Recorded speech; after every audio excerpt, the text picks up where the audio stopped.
Lisa Chatman is the leader of a multi-age troop of 25 girls. She's also served as her troop cookie manager and a service unit resource coordinator, and she participates in our council governance as a delegate. She's very busy. I've had a number of opportunities to observe Lisa with her troop over the past 5 years, and I've always been impressed with her enthusiasm and dedication to ensuring that her girls take advantage of every opportunity that Girl Scouts has to offer. Thank you, Lisa, for all that you do for Girl Scouts. Well, good afternoon. I'm honored to be here speaking with all of you today about my experiences as an adult volunteer leader. As you heard in my introduction, I have been leading a multi-level, faith-based group of multi-ethnic young women who primarily live on the north side of Minneapolis for the past 5 years.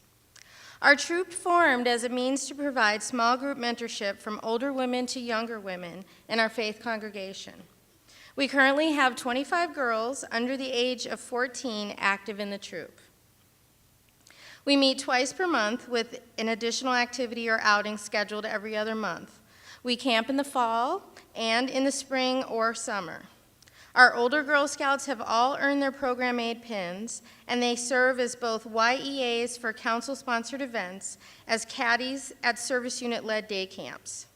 Our girls have seen and accomplished much, so much through the Girl Scouting experience, and that is what I'd like to speak with you about today.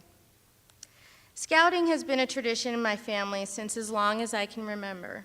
I was first introduced to scouting through my brother's experience. He was a Cub Scout, my father was a Cub Scout master, and thus I became the den mascot. My mother was a Girl Scout, Troop 44 in Northeast Ohio.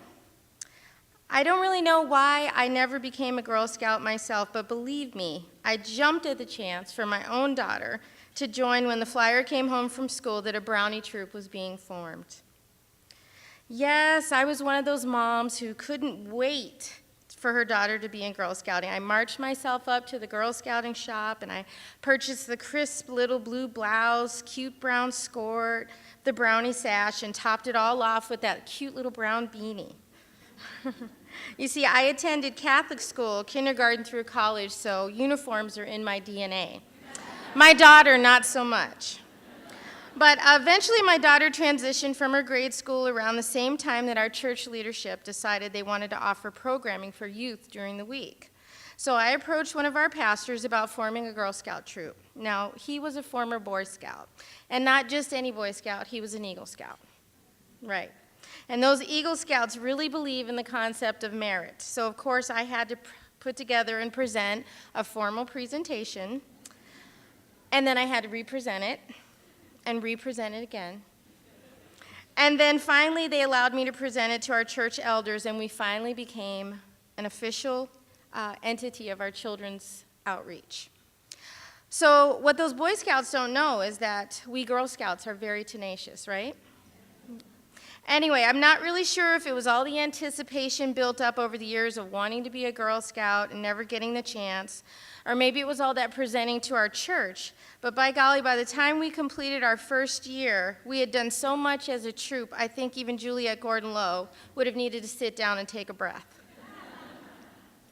Over the years, I'm very proud to stand before you and say that my girls have afforded a rich opportunity through the Girl Scout Leadership Program. As you can see from the photo loop that's been playing on the screens, they have learned how to maple syrup, they have trekked through the woods in snowshoes, they have built robots, and they have had all kinds of adventures and new experiences like horseback riding and riding to girls in other parts of the world. Last summer, one of my co-leaders and I fulfilled a longtime dream of taking our 5 oldest cadets to Savannah, Georgia, where they visited 2 colleges, Savannah College of Art and Design and Spelman College, and they got to see the birthplace of Girl Scouts, so they are now daughters of the house. I kid you not that I was literally brought to tears standing on the shores of Tybee Island watching one of my girls, my Northside girl, smile so bright that it outshone the sun because it was her first time ever seeing an ocean. I have been able to witness a group of young women inspired by a speech by Dr. Mae Jemison, the first African-American woman to travel in space, while serving at this very luncheon a few years ago. My girls have made connections they will have for a lifetime with other girls whom they've met around the campfire over s'mores and Girl Scout songs. But perhaps what has been the most beneficial to my girls is that this program has allowed them to develop their unique gifts and styles in leadership in a way that has empowered them to take action in their communities. None of these things could they have experienced on this scale without the Girl Scout Leadership Program. I recall one of my girls showed up at our first meeting with her head covered by a hoodie, barely able to share her first and last name. Last year, I watched her hold her head up high, dressed as a famous female role model from a previous generation, and deliver a speech at her school. Another one of my girls cried during her first encampment because she was terrified to talk to a group of girls she didn't know. In the fall of this year, that same girl led a group of younger girls in a workshop which she designed and facilitated. Another girl, once perceived as being too bossy, and I know I don't like that word either, has developed her leadership style and created a little sister, big sister patrol within our larger group made up of Daisy and Cadet Scouts. And I have watched one of my few European American girls figure out how to navigate cultural similarities and differences with a group made up of primarily African American girls.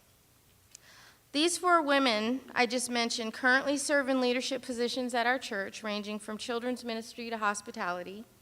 And these same young women have completed over 68 plus hours designing and implementing an urban farming program for first and second grade students at Lucy Laney Elementary School, for which they will receive their Silver Award on June 1st from Ms. Keene and the council.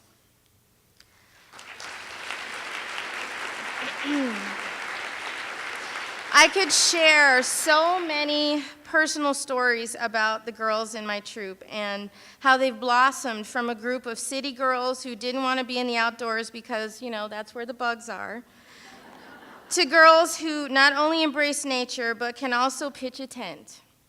As for me, I stand before you also enriched by my experience with Girl Scouting, because it has been through walking alongside these young women on their leadership journey that has shaped me into the leader I am today and the leader I will be tomorrow. Thank you. Enjoy the rest of your afternoon.